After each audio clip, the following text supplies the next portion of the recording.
In mid-October 2024, I had the opportunity to tour via car the great Second World War battlefields at Normandy, France. If you plan to do this yourself, you can have a great trip at an affordable price. In this video, I will discuss tips for a fun trip to Normandy. I found guided battlefield tours are expensive, and in many cases, they're really not that good.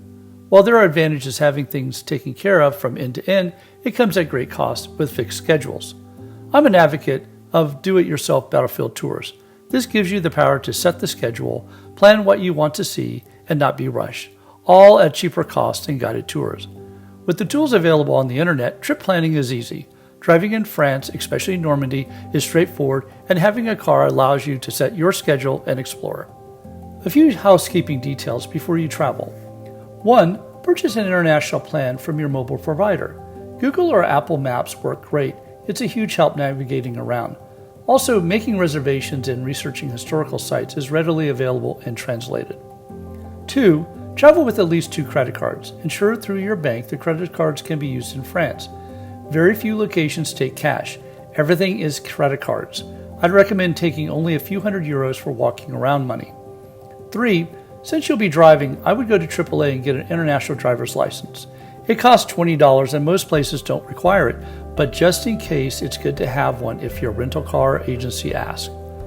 4. If you are a U.S. military member, active duty, guard, reserve, or retired, bring your identification. Many museums and sites in France reduce or waive entrance fees for veterans. Last, don't forget your passport. I'd recommend not having a rigid schedule. Allow time to drive around the country lanes of Normandy. There are many monuments and small battlefields. Wandering around will yield wonderful gems to visit. Renting a car and driving in France is not difficult. For us, we rented a Citroën SUV. It got nearly 40 miles to the gallon. Very comfortable, and for the 10-day trip, it cost around $400. France has a great road network. A roads called autoroutes are similar to U.S. interstates.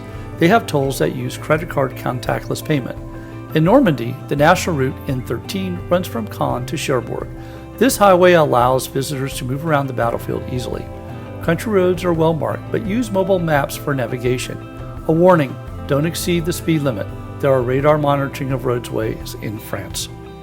For lodging, I recommend staying at 2 locations, one behind the American sector of the Omaha and Utah beaches, and then pivot to another location further east behind the British and Canadian beaches. I would stay at each location for 3 to 4 days at a time. This allows you to unpack and spend your days touring and not packing up every day to move to the next lodging. To